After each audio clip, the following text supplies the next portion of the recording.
కృష్ణా జిల్లా పెనమలూరులో మధ్యాహ్న భోజన పథకాన్ని మంత్రి కొల్లు రవీంద్ర, ఎమ్మెల్యే బోడే ప్రసాద్ ఆకస్మికంగా తనిఖీ చేశారు. పాఠశాలను సందర్శించి విద్యార్థులతో టీచర్ల గురించి అడిగి తెలుసుకున్నారు. గతంలో లావు బియ్యం పెట్టేవారని, ఇప్పుడు సన్నబియ్యం భోజనం పెడుతున్నారని మంత్రికి తెలిపారు విద్యార్థులకు స్వయంగా భోజనం వడ్డించారు మంత్రి, ఎమ్మెల్యే.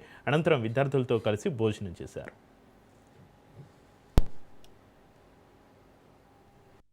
కూటమి ప్రభుత్వం వచ్చిన తర్వాత ముఖ్యంగా విద్యాశాఖకు సంబంధించి నారా లోకేష్ గారు ప్రత్యేక శ్రద్ధ తీసుకొని దాదాపు 2 సంవత్సరాల నుంచి, అంటే ప్రభుత్వం వచ్చిన దగ్గర నుంచి అన్ని స్కూల్స్లో కూడా, అంటే రాష్ట్ర వ్యాప్తంగా ఉన్న అన్ని స్కూల్స్లో కూడా ఒక మెరుగైన విద్య అందించాలనే ఉద్దేశంతో ఏ విధంగా ఇన్ఫ్రాస్ట్రక్చర్ డెవలప్ చేస్తే పిల్లలకి ఒక చక్కటి విద్య లభిస్తుందో ఆ విధంగా అన్ని చర్యలు కూడా తీసుకోవడం జరుగుతుంది.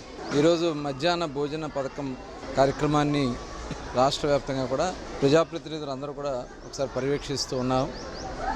అందులో భాగంగా ఈరోజు పెనమలూరు కాన్స్టిట్యున్సీలో గౌరవనీయులు బోడే ప్రసాద్ గారి ఆధ్వర్యంలో ఈరోజు ఇక్కడ పెనమలూరు హై స్కూల్లో విద్యార్థులతో కలిసి భోజనం చేయటమే కాకుండా వాళ్ళ నుంచి ఎలా ఉన్నాయి అని చెప్పి వాళ్ళందరితో కూడా మాట్లాడుతూ కూడా జరిగింది. చాలా సంతృప్తిని వ్యక్తం చేస్తూ ఉన్నారు.